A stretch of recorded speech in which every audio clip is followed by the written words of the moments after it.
Welcome back to the deep dive, everybody. Today we're going deep on a story from the Quran, Yeah. a really fascinating story from Surah number 18 Okay. towards the end. And it's the narrative of Dhul Qarnayn. Right. Have you ever heard of Dhul Qarnayn? Oh, yeah. Very, very famous story. Very intriguing. Yeah, it's a story that's been discussed and debated and analyzed for centuries. And I think part of the intrigue is that we don't know exactly who he was Right. or exactly where his journeys took him. Right. The Quran tells us about his travels to the west, to the east, and to a certain passage between two mountains, but it doesn't really give us the exact locations. Yeah, and I think that for a lot of people, that's kind of where the fun starts. Right. It's like, okay, well, where was this and when was this? And, people love a good mystery. Exactly. And it's tempting to get caught up in those details, Sure. to try to figure out the who and the where. But I think what's really powerful about this narrative is the what and the why. Right. The Quran is using this story, as it often does, to teach us profound and timeless lessons. Yeah. And so what we want to focus on today is extracting some leadership insights from the actions and the policies attributed to Dhul Qarnayn. Okay. And these are insights that I think can be valuable to you no matter what field you're in. Absolutely. A leader in any context, in any field, can benefit from these insights. Sure. And in a sense, for our listeners, this is like a shortcut to some fundamental principles of leadership. Exactly. Right. And it's from this rich, very ancient source. Yeah. So the first thing I want to talk about is this concept of sabab. Yep. The text tells us very clearly that Dhul Qarnayn was given all kinds of sabab. Right.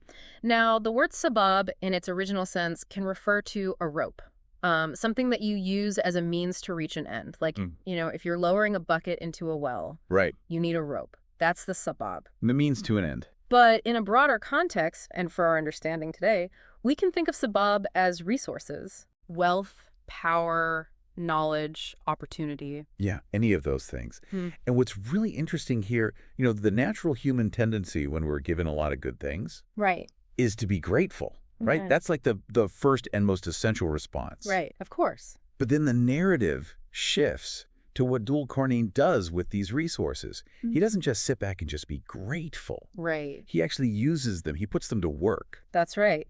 He doesn't just sit on his wealth or his power. He actually uses his existing resources to build and acquire more. Mm-hmm. And it's almost like he has this innate understanding of investment, right? You put what you have to work to generate further possibilities. Right. And, initially you might be like, wait a minute, is that a little greedy? Is he being a little acquisitive? Right.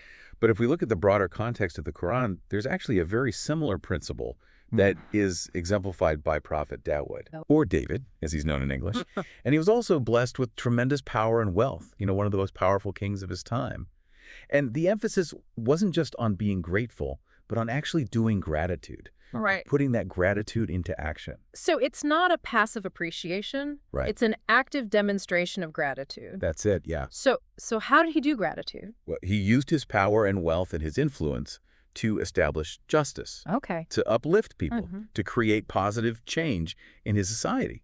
So when we see Dhul Qarnayn using those initial resources to explore and build, it's almost like he's doing the same thing. He's manifesting that gratitude through action. Okay, so the takeaway here is that real leadership is about taking those resources and investing them. Yeah. Not just appreciating them. Right. Not just sitting on them. Investing for greater impact. Right.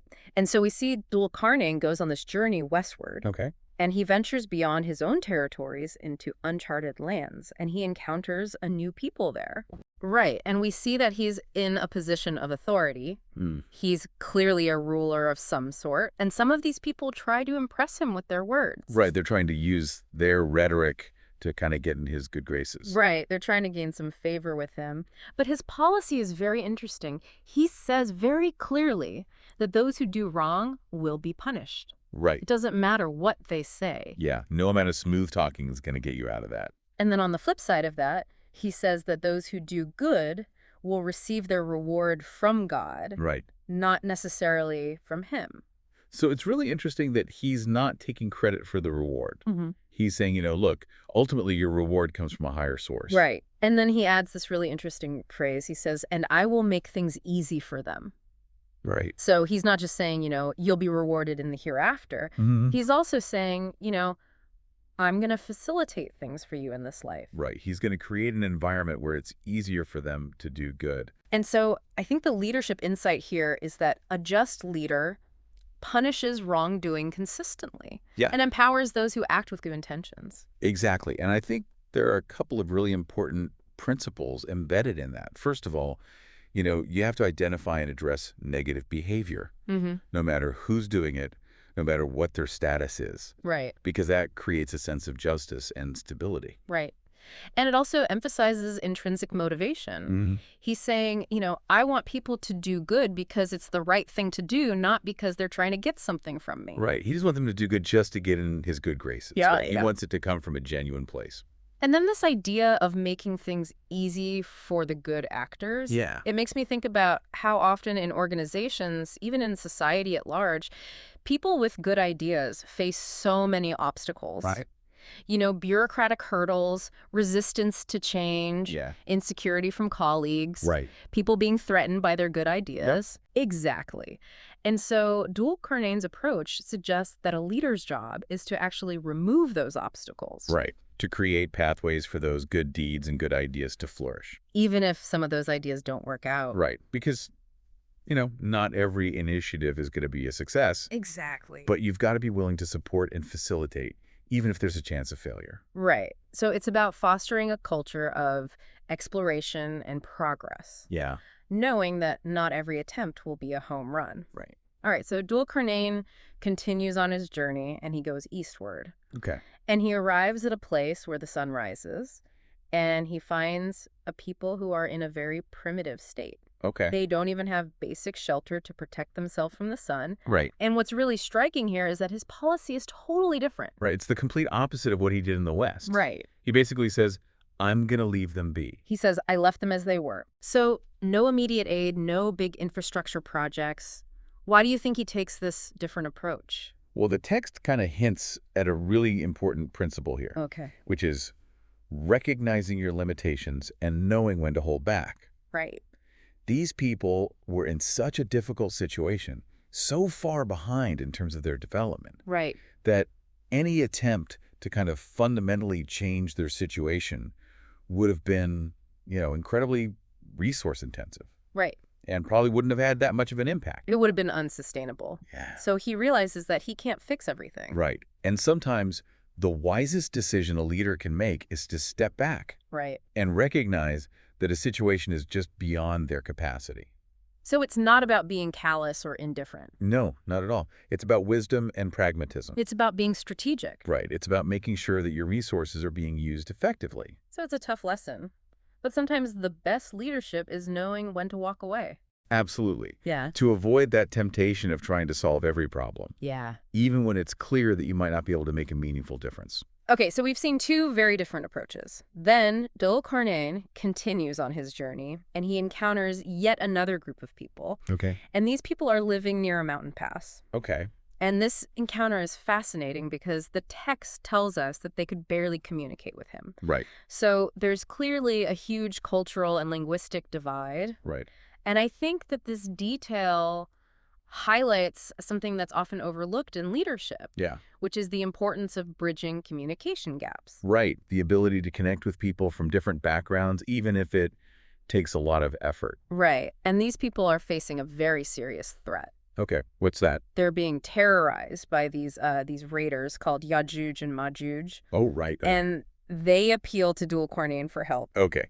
So now he dealt with wrongdoers back in the West. Yeah. Right. So how does he handle this very different threat? Yeah. So the key difference here is the nature and the scale of the threat. Okay. The people in the West were, engaging in bad behavior, but Yajuj and Majuj are depicted as this overwhelming force. Right, like a horde. Like a horde. Unstoppable. Right. And Dhul Qarnayn realizes that direct confrontation would probably be disastrous. Yeah, it would deplete his resources. Yeah. And it might not even work. Exactly. So I think this is a great example of another key leadership principle: adapt your solutions to the specific challenges you face. Right. So he needs a different strategy for this different kind of adversary. What does he do?